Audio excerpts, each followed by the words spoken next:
My name is Sergeant Ramon Sandoval, New Mexico State Police, badge number 2847. I served for 31 years before they forced me into early retirement, claiming PTSD and psychological instability. They weren't entirely wrong about that last part, but not for the reasons they think. You can't patrol the high desert of New Mexico for 3 decades without seeing things that change you, things that make you question everything you thought you knew about reality. But what happened on Highway 666 during the summer of 2003 didn't just change me. It fundamentally altered my understanding of what exists in those vast stretches of nothing between Gallup and the Colorado border. They've changed the name now, calling it U.S. Route 491, claiming it was just to eliminate confusion with other highways. But those of us who worked that stretch of asphalt know the real reason. Too many incidents, too many reports that couldn't be explained away, too many officers like me who came back from patrol shifts unable to articulate what they'd witnessed out there in the desert darkness. The bureaucrats in Santa Fe thought changing the numbers would somehow change what happens on that road. They were wrong. You can paint over rust, but it keeps eating through the metal underneath. I need to tell this story now because I'm getting older, and the other officers who know what I know are either dead, missing, or too scared to talk. The younger generation of troopers, they don't understand why the old-timers avoid certain patrol routes, why we always check our mirrors even in broad daylight, why we never, ever stop at mile marker 37 after sunset. They think we're superstitious, traumatized by too many fatal accidents, too many years of seeing the worst humanity has to offer. They don't realize that humanity isn't the worst thing you can encounter on the highways of New Mexico. The high desert is a peculiar kind of beautiful during the day. The landscape stretches out in every direction, painted in shades of red and brown, dotted with sage and juniper, broken only by the ancient mesas that rise like the broken teeth of some buried giant. The sky is so vast it makes you feel insignificant, just another speck of dust blown across the endless expanse. But at night, that beauty transforms into something else entirely. The darkness out there isn't like city darkness or even forest darkness. It's absolute, primordial, the kind of black that makes you understand why ancient peoples believed in demons and monsters. And maybe they weren't wrong. I grew up in Farmington, in the northwestern corner of the state where the Navajo, Ute, and Apache lands all come together. My grandmother was half Navajo, and she used to tell me stories about the desert that would make my skin crawl. Stories about skinwalkers, about the Chindi, the evil spirits that remain after death, about places where the veil between worlds grows thin. I always thought they were just stories, cautionary tales meant to keep children from wandering off into the desert. It wasn't until I became a state trooper that I realized my grandmother wasn't trying to scare me. She was trying to prepare me. My first posting was in Gallup, right on the edge of the Navajo Nation. It's a rough town, plagued by poverty, alcoholism, and all the social problems that come with being caught between two worlds. But the real education came when I started working the night shifts on Highway 666. The other officers called it the Devil's Highway, and not just because of the number. That road has a reputation going back decades, maybe longer. Even before it was paved, when it was just a dirt track used by traders and military convoys, people reported strange things happening along that route. The official statistics will tell you that Highway 666 had an unusually high rate of fatal accidents, well above the national average for rural highways. What they won't tell you is how many of those accidents had no logical explanation, how many vehicles were found crashed with no skid marks, no signs of mechanical failure, no evidence of driver impairment. They won't tell you about the drivers who were found catatonic behind the wheel, their hair turned white, unable or unwilling to say what they'd seen. They certainly won't tell you about the ones who simply vanished, their cars found running on the side of the road with no trace of where they'd gone. I'd been on the force for about 3 years when I had my first real encounter with whatever inhabits that stretch of road. It was late July, the height of summer when the desert heat doesn't really break even at night. The temperature gauge in my cruiser read 89 degrees at 2 a.m. as I patrolled north from Gallup toward Shiprock. The radio was quiet, which wasn't unusual for a Tuesday night. Most people had enough sense to avoid traveling that road in the dark if they could help it. I was running radar near mile marker 35, tucked behind an outcropping of rock that provided good concealment from southbound traffic, when I saw the lights. At first, I thought it was just another vehicle, maybe someone with their high beams on, but the lights were wrong. They were too bright, too white, and they seemed to pulse with a rhythm that made my eyes water. I stepped out of my cruiser thinking maybe it was someone in distress, perhaps having car trouble. The lights were maybe a quarter mile up the road, stationary, right in the middle of the highway. As I watched, the lights suddenly shot straight up into the air, moving faster than anything I'd ever seen. They hovered there for a moment, maybe 500 feet up, then disappeared. Not gradually, not flying away, just gone, like someone had flipped a switch. I stood there in the dark, my hand instinctively on my service weapon, trying to process what I'd just witnessed. My rational mind was already working to explain it away. Military aircraft from White Sands, weather balloon, optical illusion caused by the heat. But my gut knew better. My gut knew I'd just seen something that didn't belong in our world. I got back in my cruiser and drove to where the lights had been. The asphalt was hot, much hotter than it should have been, and there was a smell in the air like ozone and burnt metal. My radio started acting up, cycling through frequencies on its own, picking up what sounded like voices speaking in languages I didn't recognize. Then, clear as day, I heard my grandmother's voice come through the static. She'd been dead for 5 years at that point. She said my name once, Raman. In that way, she used to when she was worried about me, and then the radio went completely dead. I sat there in my cruiser for maybe 10 minutes, engine running, every instinct screaming at me to drive away as fast as I could. But I was a cop, and cops investigate. So I got out again, flashlight in hand, and started examining the road. That's when I found the prints. They were burned into the asphalt. 3 perfect circles arranged in a triangle, each about 3 feet in diameter. The asphalt inside the circles had been melted and reformed into a glass-like substance that reflected my flashlight beam in ways that hurt to look at. I took photos, made measurements, wrote everything down in my notepad with hands that wouldn't stop shaking. I was going to file a report, demand an investigation, get answers. But when I got back to the station at the end of my shift, something made me hesitate. Maybe it was the way the other officers looked at me when I started to tell them what I'd seen. The way their expressions shifted from interest to concern to that particular kind of pity reserved for someone who's cracking under the pressure. Maybe it was remembering all the officers who'd reported similar things and then found themselves transferred to desk duty or encouraged to take early retirement. So I kept my mouth shut. I filed a routine patrol report with no mention of lights or voices or impossible burn marks. But I kept the photos, kept my notes, and started keeping a separate, private log of everything strange I encountered on Highway 666. Over the years, that log grew thick with incidents that had no rational explanation, and I learned I wasn't alone.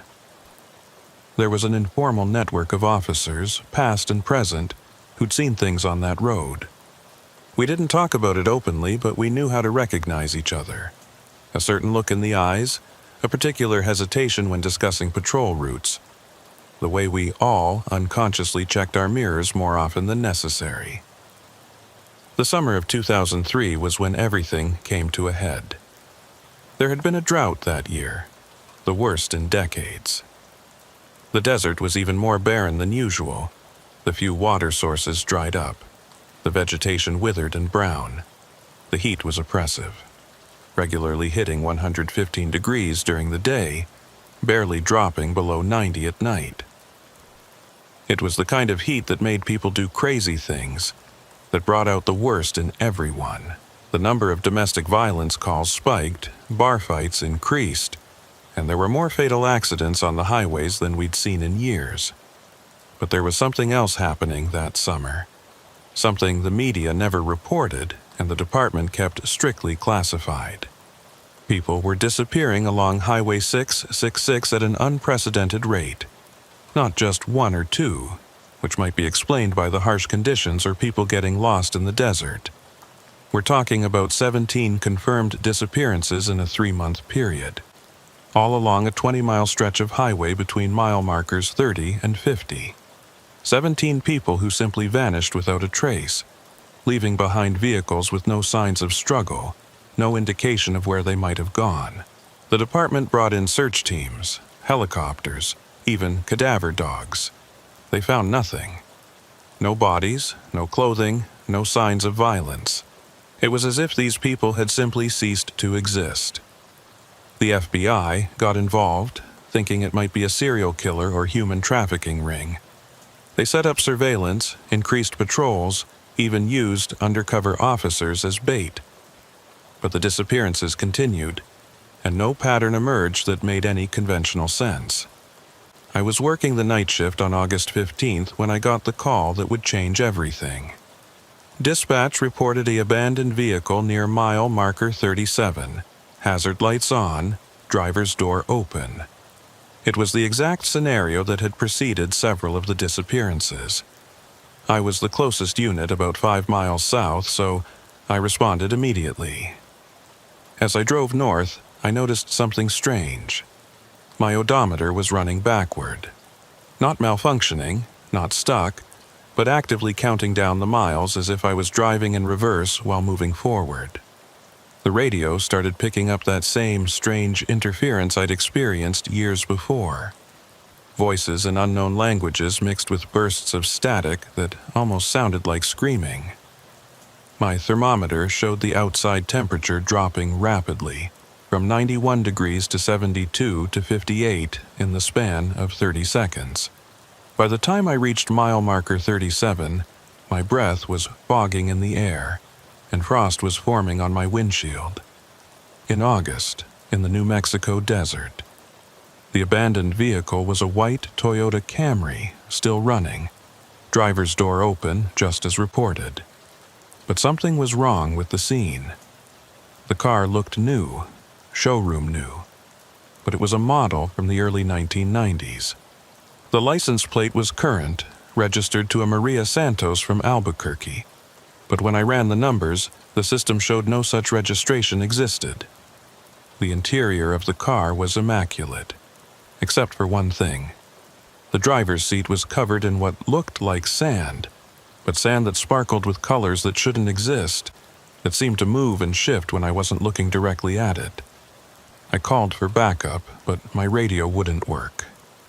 Not broken, not static, just complete silence as if I was broadcasting into a void. My cell phone showed no signal, which wasn't unusual for that stretch of road, but the screen kept flickering, showing dates and times that made no sense, sometimes years in the past, sometimes dates that hadn't happened yet. I was alone out there with whatever was happening, and I could feel something watching me from the darkness beyond my flashlight beam.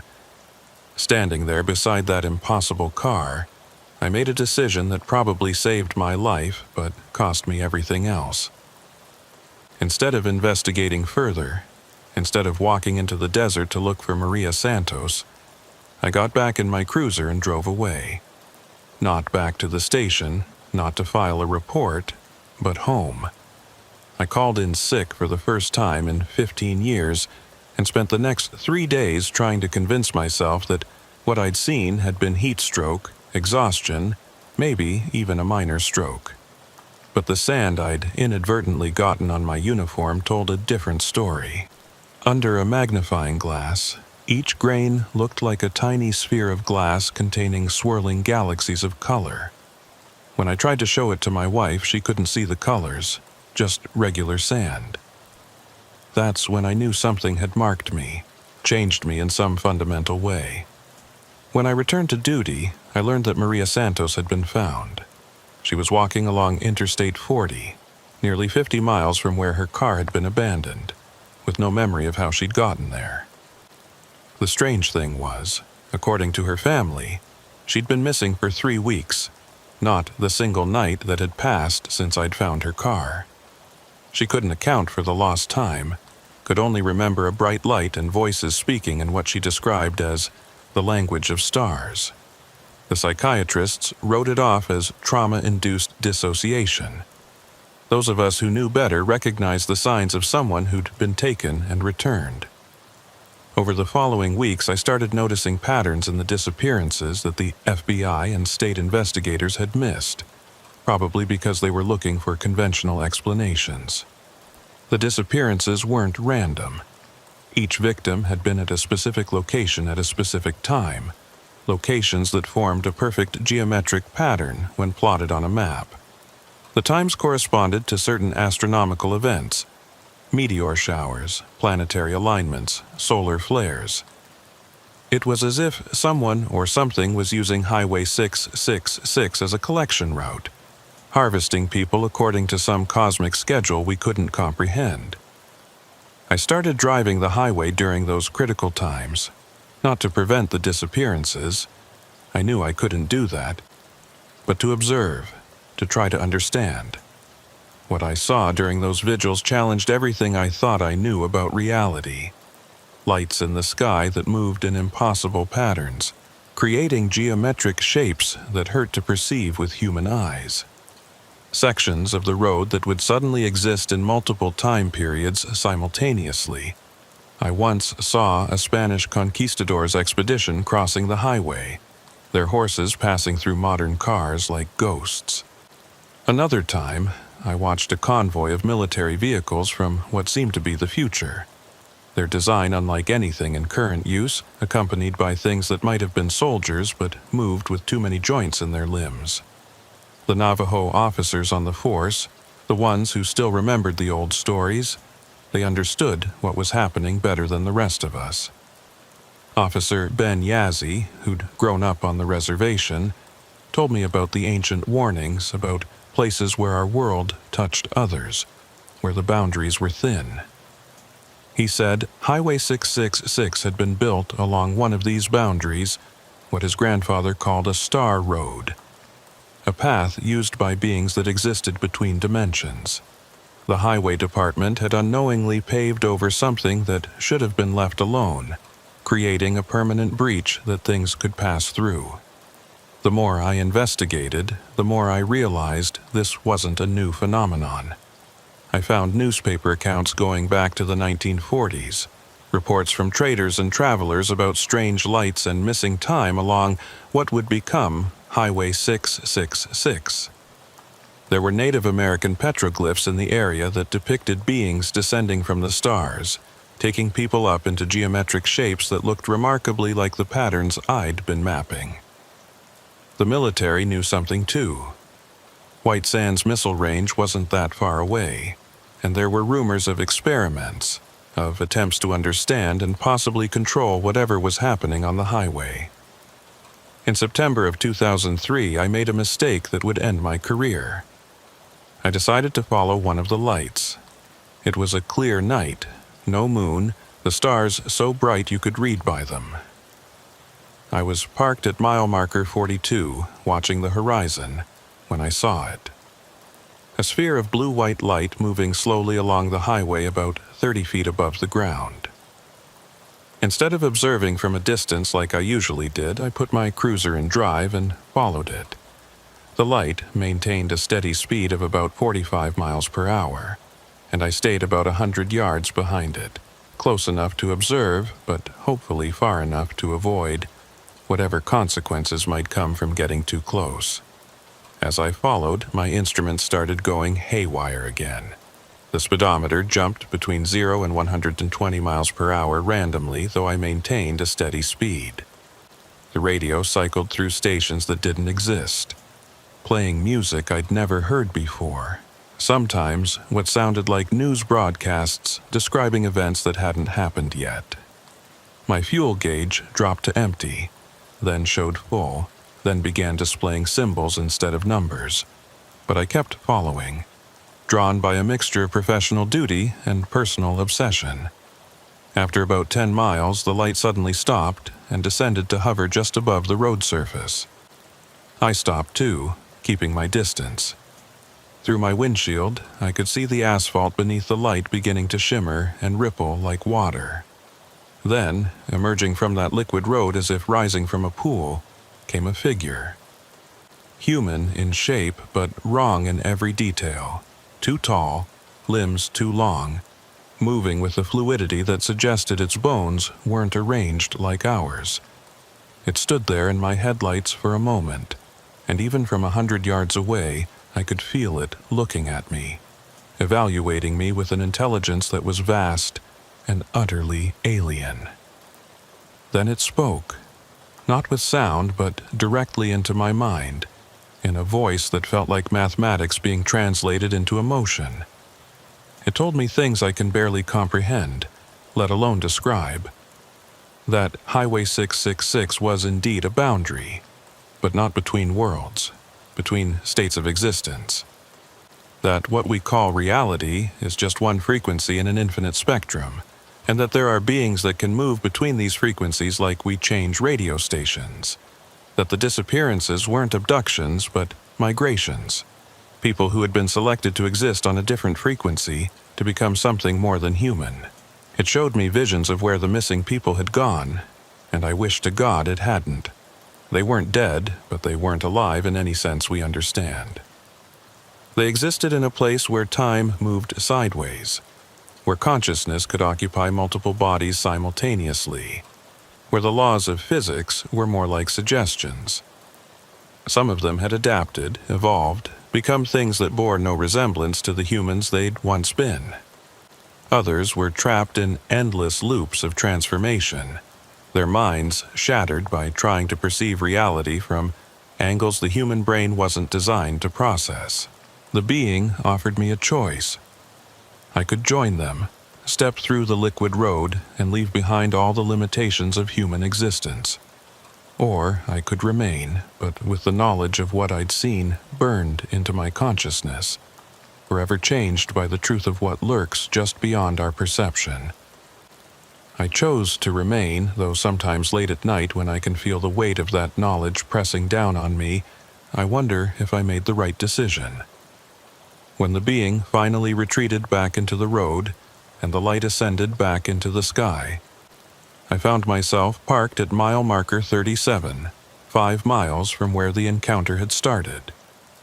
My dashboard clock showed that 7 hours had passed, though it had felt like minutes. The fuel tank that had been full when I started my shift was now nearly empty, and on my uniform I found more of that impossible sand, forming patterns that seemed to move and shift, creating symbols that almost made sense before dissolving into randomness. I drove back to the station in a daze, trying to process what had happened.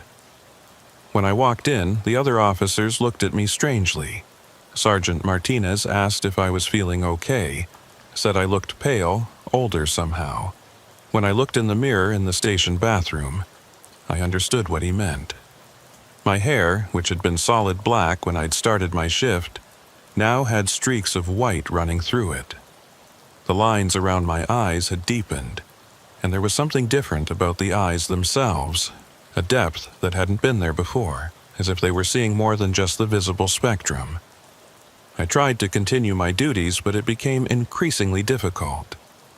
I could see things others couldn't, shadows moving in patterns that defied the light sources casting them. Glimpses of other frequencies bleeding through, people who weren't entirely there, existing partially in our reality and partially somewhere else. The worst part was knowing that Highway 666 was just one of many such places. that these boundaries existed all over the world, and that the traffic between dimensions was constant and growing. The department started noticing my erratic behavior.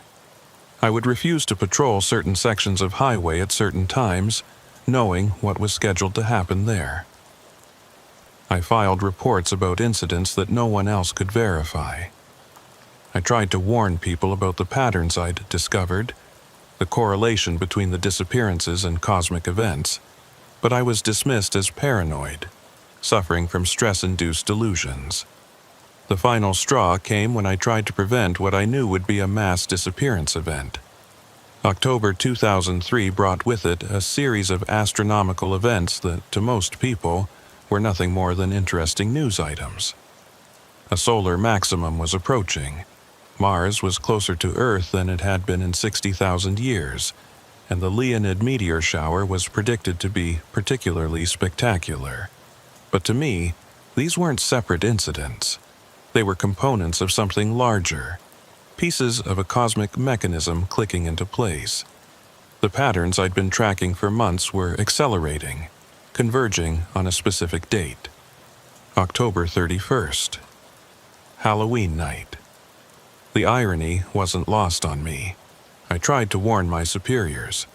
I prepared a detailed report showing the correlation between the astronomical events and the disappearances, complete with maps, timelines, and projections for what I believed would happen on Halloween.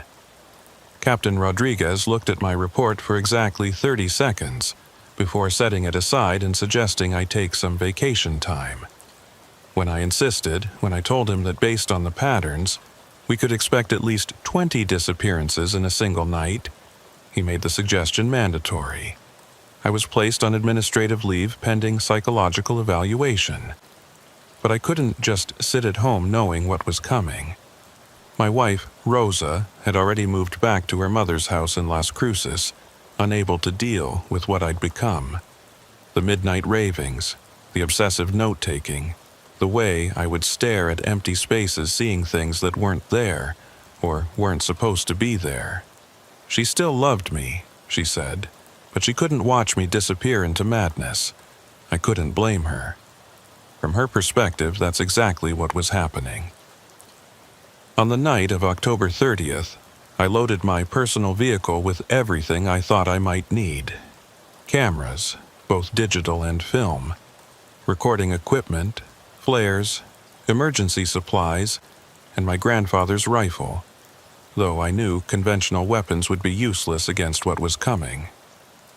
I also brought the collection of items I'd gathered over the months, the impossible sand, fragments of melted asphalt that contained swirling galaxies, a piece of metal from a crashed vehicle that was somehow both solid and liquid simultaneously. These objects had changed me, allowed me to perceive things on different frequencies. I hoped they might also protect me from being taken.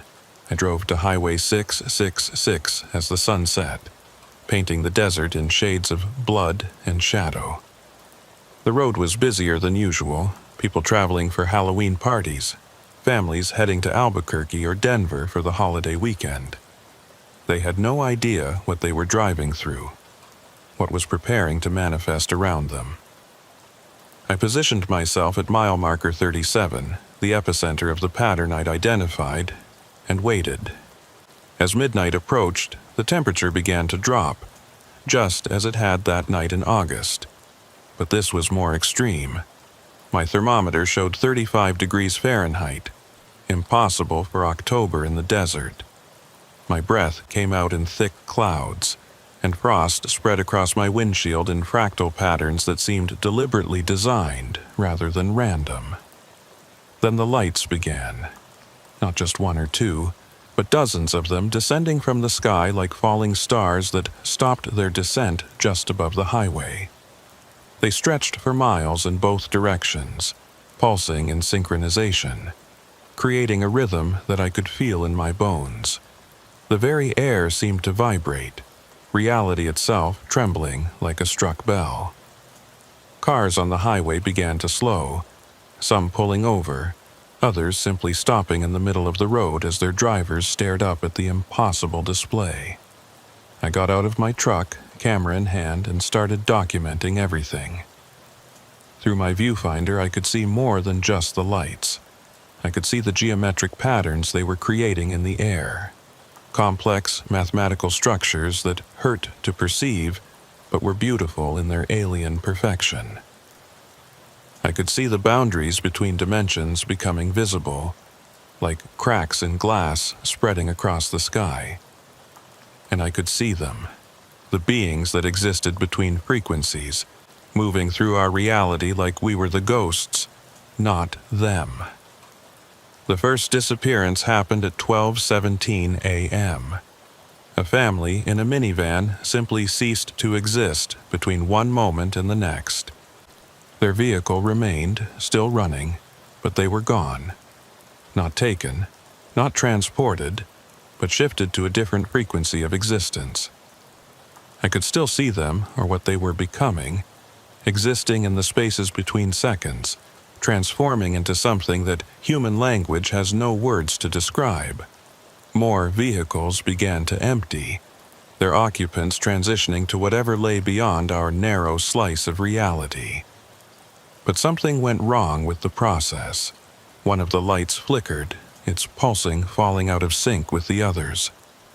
The geometric patterns in the sky began to distort, and I heard, or felt, something like a scream that existed below the range of human hearing, but made every cell in my body vibrate in sympathy. The being I'd encountered weeks before materialized on the road in front of me. But this time it wasn't alone.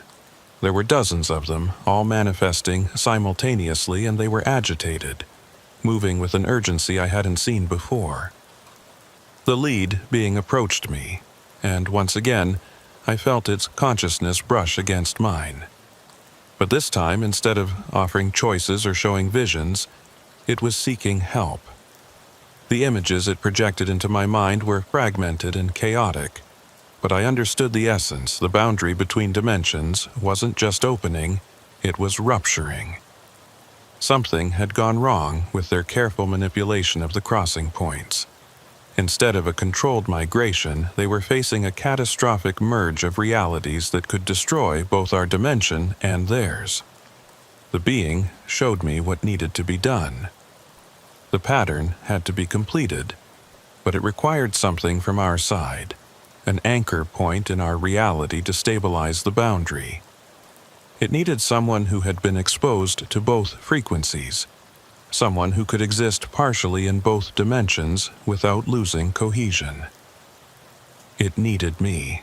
I want to say I thought about it, that I weighed the decision carefully, but the truth is there was no decision to make. I could feel the rupture growing, reality itself beginning to unravel at the edges. I could see past and future colliding, the desert simultaneously existing in every moment of its history.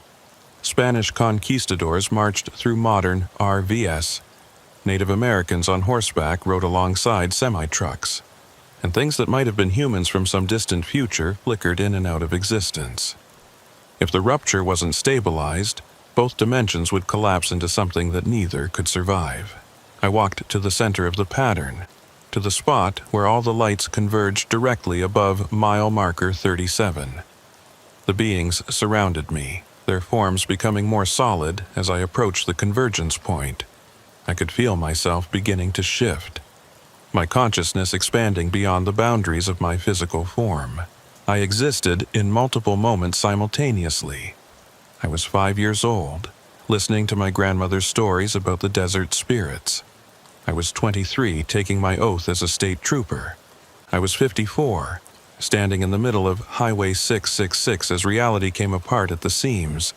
And I was ancient, older than the desert itself, watching the first humans cross this land. The impossible sand I'd collected began to glow, rising from my pockets to swirl around me in patterns that matched the geometric structures in the sky. The fragments of altered reality I'd gathered acted as focusing lenses, allowing me to channel the energy needed to stabilize the rupture. I became the anchor point, existing simultaneously in our dimension and theirs, holding the boundary in place through sheer force of will and the changes that had been accumulating in my body since my first encounter with the lights. The process was agony and ecstasy combined. I could feel every atom in my body being rewritten, adjusted to exist on multiple frequencies simultaneously. My consciousness expanded beyond anything I could have imagined, touching the minds of everyone who had ever disappeared along this highway. They weren't gone. They were transformed, existing in a state of being that transcended our understanding of life and death. Some had adapted beautifully, becoming creatures of pure thought and energy. Others were trapped between states, neither fully here nor fully there, crying out for release. Through my expanded perception, I could see the entire pattern now. Not just Highway 666, but the global network of crossing points, boundaries, and thin places where dimensions touched. I understood that what was happening here was happening everywhere, that humanity was being slowly prepared for a transformation that had been planned since before our species evolved. The disappearances weren't random or malevolent. They were a selection process, choosing individuals with specific genetic markers, specific consciousness patterns that would allow them to survive the transition to a multi-dimensional existence. But humanity wasn't ready. We were supposed to have centuries more to evolve, to develop the mental and physical capabilities needed to handle the transition. Something had accelerated the timeline. Perhaps our nuclear experiments.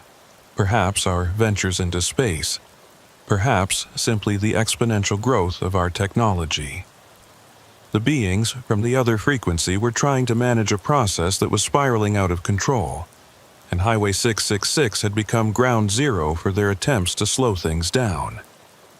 As I held the rupture stable, preventing the catastrophic merger of dimensions, I saw possible futures branching out like a tree of light.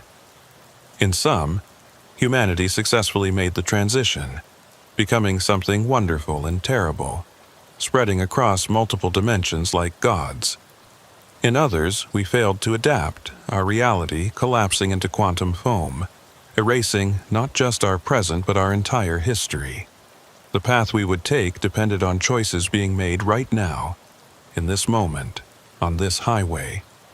The stabilization process felt like hours but lasted only minutes in our time frame.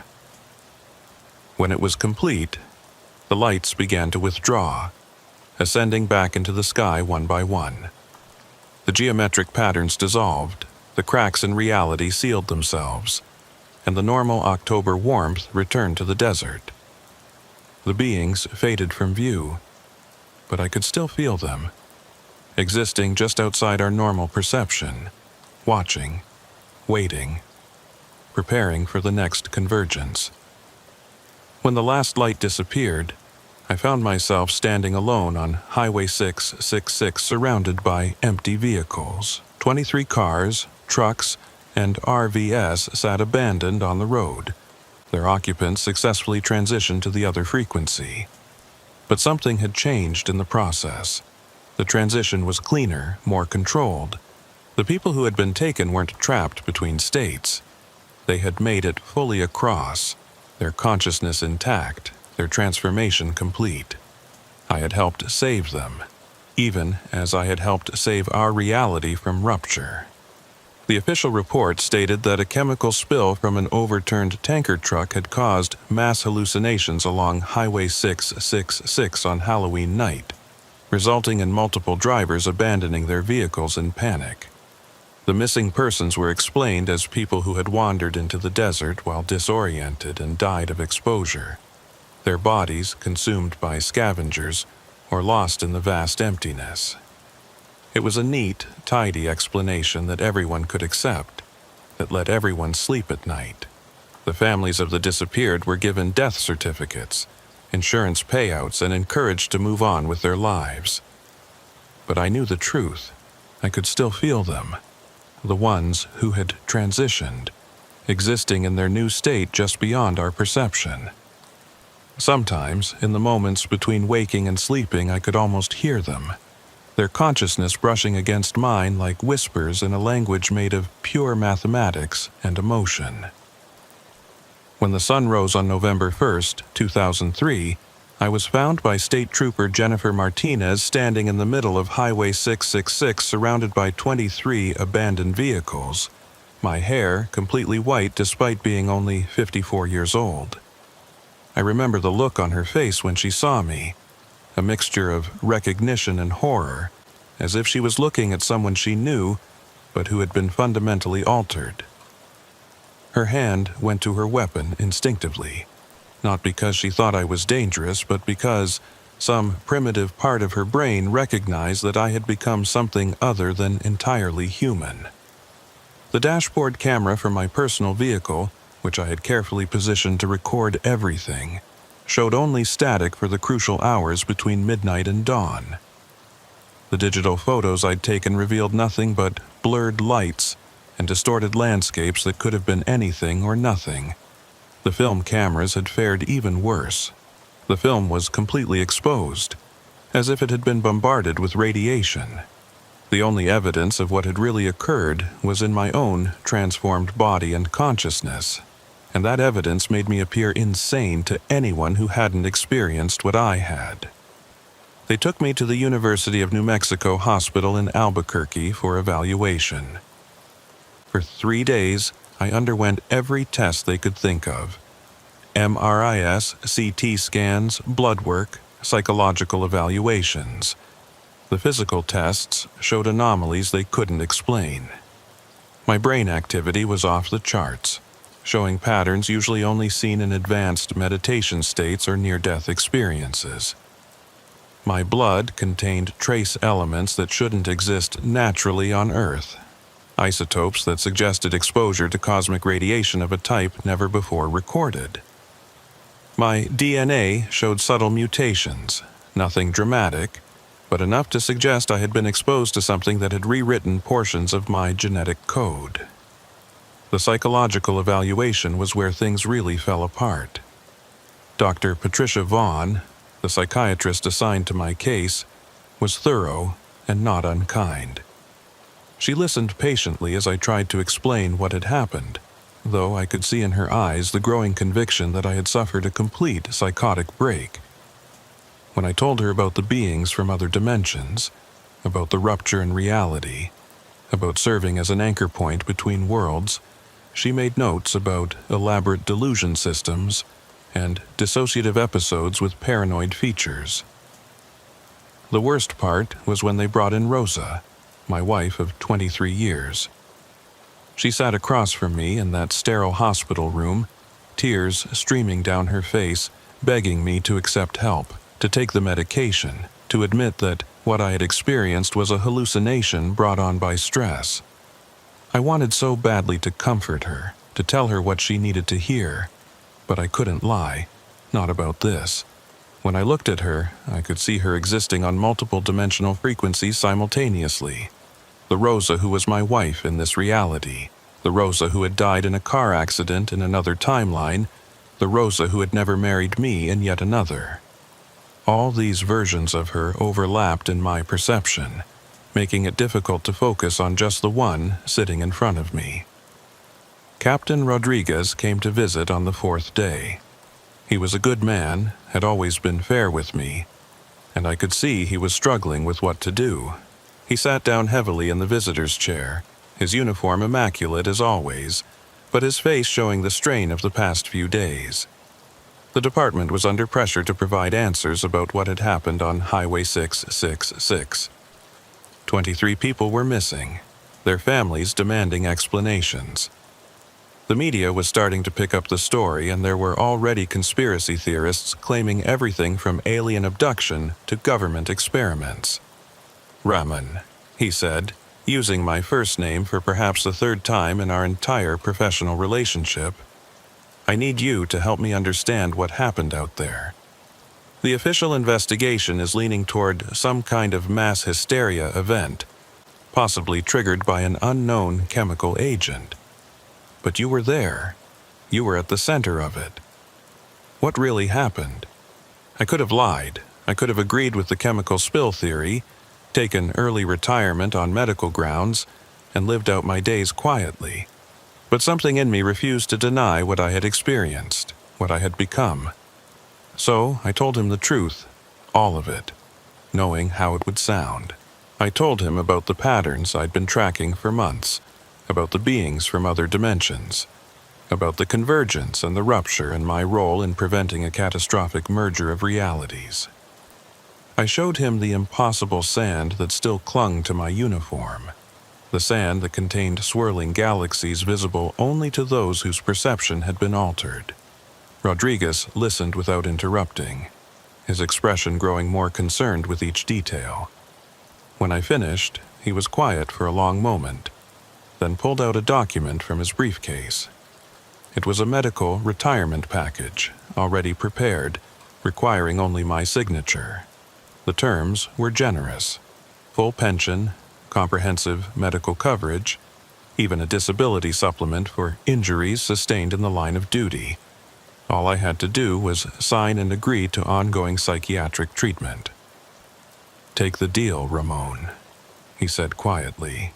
"Please, for Rosa, for yourself. The department can't support what you're claiming. If you insist on this version of events, we'll have no choice but to proceed with involuntary commitment. You'll be institutionalized, possibly for years. Your pension will be forfeit. Rosa will be left with nothing. But if you take the medical retirement, you can get help, get better, maybe have some kind of life." I signed the papers, not because I believed I was mentally ill, but because I realized that fighting the system would accomplish nothing except my own imprisonment. I needed to be free to understand what had happened to me, to explore the changes in my consciousness, to monitor the ongoing situation with the dimensional boundaries. I couldn't do any of that from a psychiatric ward. The next months were a special kind of hell. I underwent psychiatric treatment as required, taking medications that did nothing for my condition, but made me feel disconnected from the enhanced perception I had gained. Rosa tried to be supportive, but I could see the fear in her eyes every time I forgot to pretend to be normal. Every time I stared too long at empty spaces, seeing things that weren't supposed to be there. Every time I woke up screaming from dreams that weren't dreams, but memories of existing in multiple dimensions simultaneously. The breaking point came in February 2004. I had been home for 3 months trying to rebuild some semblance of normal life when the next convergence began. I could feel it building for days, the familiar sensation of reality growing thin, dimensions pressing against each other like tectonic plates building tension before an earthquake. I knew another mass transition event was coming, knew that more people would disappear, and I also knew that without someone to serve as an anchor point, the risk of dimensional rupture was significant. I tried to warn the authorities, calling the state police, the FBI, even attempting to contact military officials at White Sands. But my reputation preceded me. I was the cop who had gone crazy on Highway 666 who claimed aliens were abducting people into alternate dimensions. No one would listen. The night of February 15th, I left the house while Rosa was sleeping and drove back to Highway 666. I couldn't let another rupture occur, couldn't risk the catastrophic merger of realities, even if it meant sacrificing what remained of my normal life. The convergence was smaller than the Halloween event, but no less intense. This time, I was prepared. I had spent months learning to control my enhanced perception, to consciously shift between dimensional frequencies, to communicate with the beings that existed in the spaces between realities. When the lights descended and the geometric patterns began forming in the sky, I was ready. I took my position at the anchor point and facilitated the transition of 7 individuals who had been selected for dimensional migration. This time, I was able to communicate with them before they crossed over, to explain what was happening, to give them a choice. Most were terrified, but one, a young physics professor from Albuquerque named Dr. Sarah Chen, understood immediately. She had been working on string theory, on mathematical models of multiple dimensions, and what she was experiencing confirmed her theoretical work. She chose to transition consciously, eagerly even, seeing it as the ultimate opportunity to explore the true nature of reality. After the convergence, I didn't return home. I couldn't. Rosa had woken to find me gone, had seen the news reports about more disappearances on Highway 666 and had connected the dots. When I called her, she was sobbing, begging me to come home, to get help, to stop this madness. But we both knew it was too late for that. I had chosen my path, or perhaps it had chosen me. I couldn't be the husband she needed, couldn't pretend to be normal when I had become something else entirely. I sent Rosa divorce papers and moved to a remote cabin in the Sangre de Cristo Mountains, purchased with part of my retirement settlement. The location was chosen carefully, far enough from major populations to avoid scrutiny, but close enough to Highway 666 and other dimensional crossing points to monitor activity. The mountains themselves were a place of power, where Native American peoples had long reported spiritual experiences and visions. I suspected, correctly as it turned out, that the altitude and geology created natural conditions that made dimensional boundaries thinner. Over the following months and years, I discovered I wasn't alone in my transformation. There was a loose network of individuals who had been changed by contact with dimensional crossing points, people who existed partially in multiple realities and could no longer fully integrate into normal society. We found each other through careful communication, through coded messages in paranormal forums, through dreams that weren't quite dreams where consciousness could meet across dimensional boundaries. There was Marcus Webb, the Texas State Trooper I mentioned, who patrolled a section of Route 287 that experienced similar phenomena. Lisa Brennan, a park ranger from Olympic National Park who had encountered something in the deep forest that had left her able to see through time, experiencing past, present, and future as a single continuous moment. David Hopa, a Hopi elder who had always known about the crossing points, whose people had oral traditions going back millennia about the star people and the times of transition. Together, we began to piece together the larger picture. The dimensional convergences weren't random events, but part of a carefully orchestrated process that had been ongoing for millions of years. Earth, it turned out, was a kind of nursery, a place where consciousness evolved to the point where it could transcend physical dimensions. Every species that had developed on our planet had eventually faced this transition. The dinosaurs hadn't been wiped out by an asteroid. They had evolved beyond physical form. The same with countless other species that had seemingly gone extinct. Humanity was approaching its transition point, but we were doing so chaotically, without the gradual preparation that most species underwent. Our rapid technological advancement, our nuclear experiments, our ventures into space had accelerated our consciousness evolution beyond our physical and social evolution. The beings from other dimensions, who we learned were themselves evolved humans from alternate timelines where the transition had occurred successfully, were trying to manage our chaotic evolution, to prevent us from destroying ourselves or rupturing the dimensional boundaries beyond repair. The selection process for who would transition and who would remain was complex, based on factors we were only beginning to understand. It wasn't about intelligence or morality or physical fitness.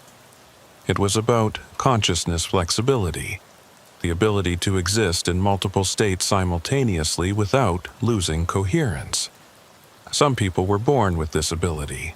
Others developed it through exposure to crossing points or dimensional artifacts, and still others would never develop it no matter how much exposure they had. I became something of a shepherd for those beginning the transformation, helping them understand what was happening, teaching them to control their enhanced perception, preparing them for either transition or for life as a bridge between dimensions. It was lonely work, isolated from normal human society, but it was necessary. Someone had to stand at the boundaries. Someone had to help manage the transition. Someone had to ensure that humanity's evolution didn't become humanity's extinction. The years passed strangely when you exist in multiple time streams simultaneously. I aged in some dimensions while remaining young in others. I watched civilizations rise and fall in alternate timelines, saw the various paths humanity might take, witnessed both our greatest triumphs and our most catastrophic failures. The knowledge was both a blessing and a curse, showing me the vast potential of our species while also revealing how precariously we balanced on the edge of transformation or annihilation. In 2013, exactly 10 years after the Halloween convergence, I witnessed something that changed my understanding once again. A young girl named Emma Thompson, only 13 years old, not only survived a dimensional convergence without any preparation or anchor point, but managed to consciously navigate between dimensions at will. She represented a new generation, children born after the millennium who seemed naturally adapted to multi-dimensional existence. They didn't need the traumatic transformation that my generation had undergone. They were born ready for the transition. Emma and others like her gave me hope. Perhaps humanity wouldn't need centuries to prepare for the transition. Perhaps we were already evolving, already adapting, already becoming something more than we had been. The children understood instinctively what had taken me years to learn. That reality was fluid, that consciousness was the only constant, that the boundaries between dimensions were constructs that could be transcended with the right perspective. I began working with these children, teaching them what I knew while learning from their instinctive understanding of multidimensional existence. We established a kind of school, hidden in the mountains, where those with enhanced perception could learn to control and develop their abilities. The outside world thought it was a treatment center for children with dissociative disorders, which wasn't entirely wrong from a certain perspective. As I write this in 2023, 20 years after the Halloween convergence, the transformation of humanity is accelerating. The dimensional boundaries grow thinner each year. More people are experiencing spontaneous perception shifts, seeing through the veil between realities. The governments of the world know something is happening, even if they don't understand what. There are secret projects, attempts to weaponize dimensional travel, efforts to prevent the transitions.